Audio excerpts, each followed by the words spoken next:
This is 5 on your side at 10. Focused on you. Taking a live look over downtown St. Louis tonight. So pretty out. And if you're going out, though, you will want to grab a jacket. We will have some of our coldest temperatures this season this weekend.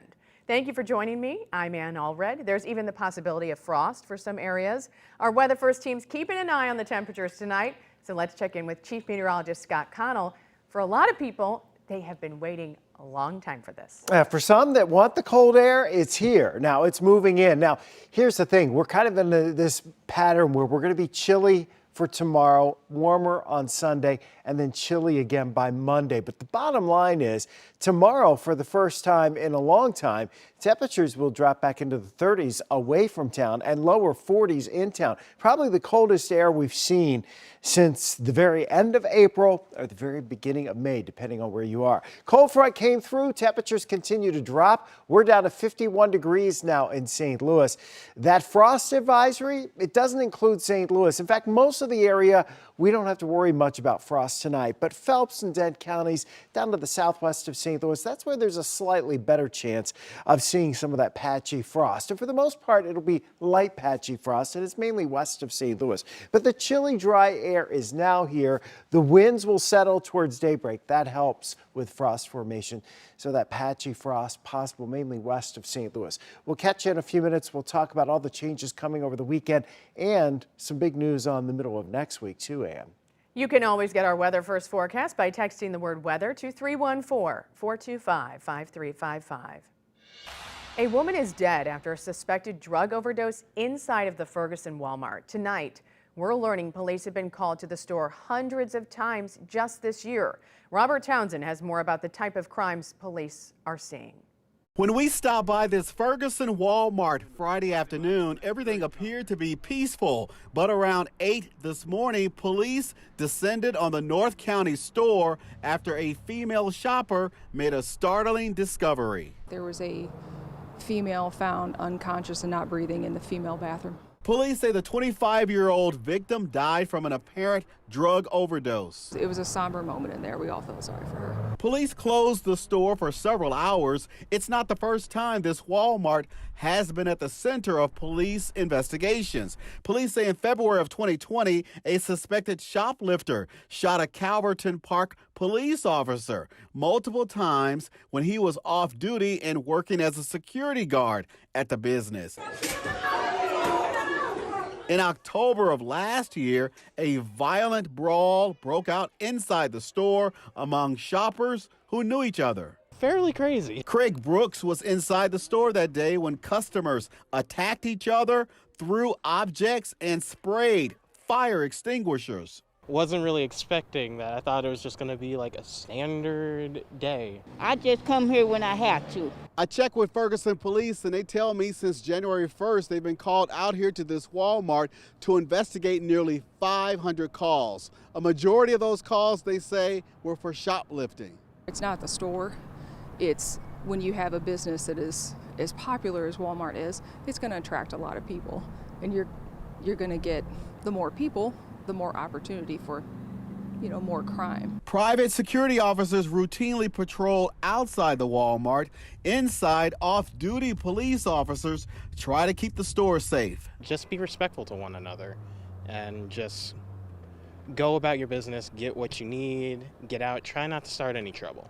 Robert Townsend, 5 on your side. We are going to win. And I'm going to also say this. We are going to win because we love our country. Thank you. We love our country and we believe in who we are, and our country is worth fighting for, and we know it. Tonight, Vice President Kamala Harris was in St. Louis. She made a stop at the Democratic National Committee meeting downtown. And just hours ago, some other members of the DNC stopped to visit United Auto Workers on the picket line in Wentzville, including the chairman. That's after the UAW union decided not to expand its strike this week. But I do want to be really clear. We are making significant progress. Workers have been striking against Ford, Stellantis, and General Motors for weeks now. That includes the GM plant right here in Wentzville. The union's president says he was prepared to expand the strike at GM's most profitable plant in Arlington, Texas.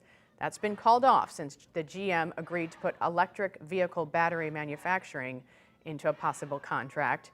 Workers are still on strike, pushing for better pay, shorter work weeks, and traditional pensions. Developing tonight, growing reaction into the St. Louis mayor's plans to bring change at the City Justice Center. 10 detainees have died in city custody in the last 2 years. 3 of them this year, all within a 6-month period. As our Brent Solomon explains, some are saying the city needs to do more. Brent. And city leaders approved the mayor's plan to invest $2 million into hiring a medical team to get to work at the CJC. It involves hiring 11 people to help make sure detainees' health is taken care of. Tonight, a member of the Jail Oversight Committee says that's not enough.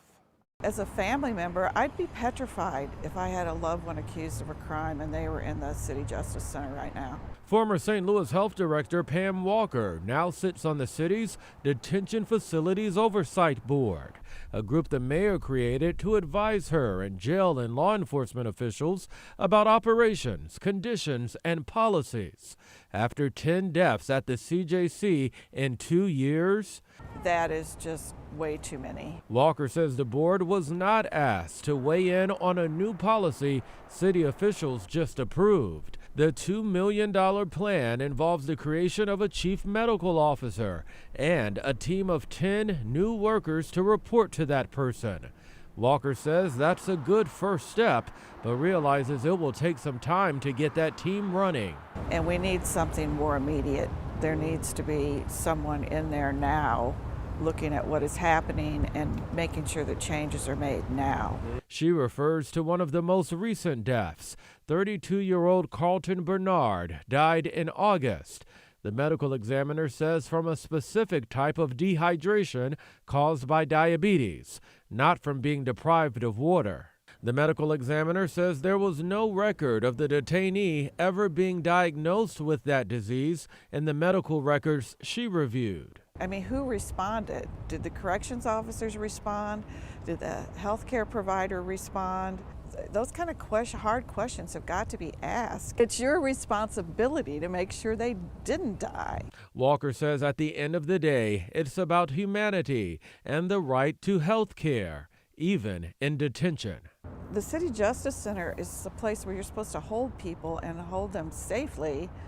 It's not a place where people should go to die. Right now, the city is suing a private contractor that has handled medical care at the jail. A new private health care provider is expected to start in December.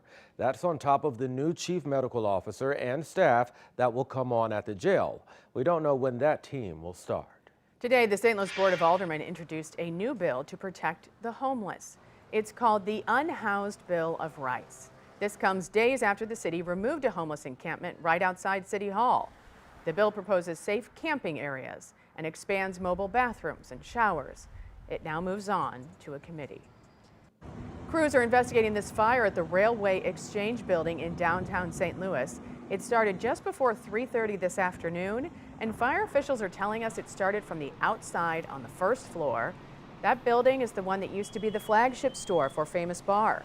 It's been empty for years, and city leaders say homeless people and vandals have recently been making their way inside. Coming up, a billion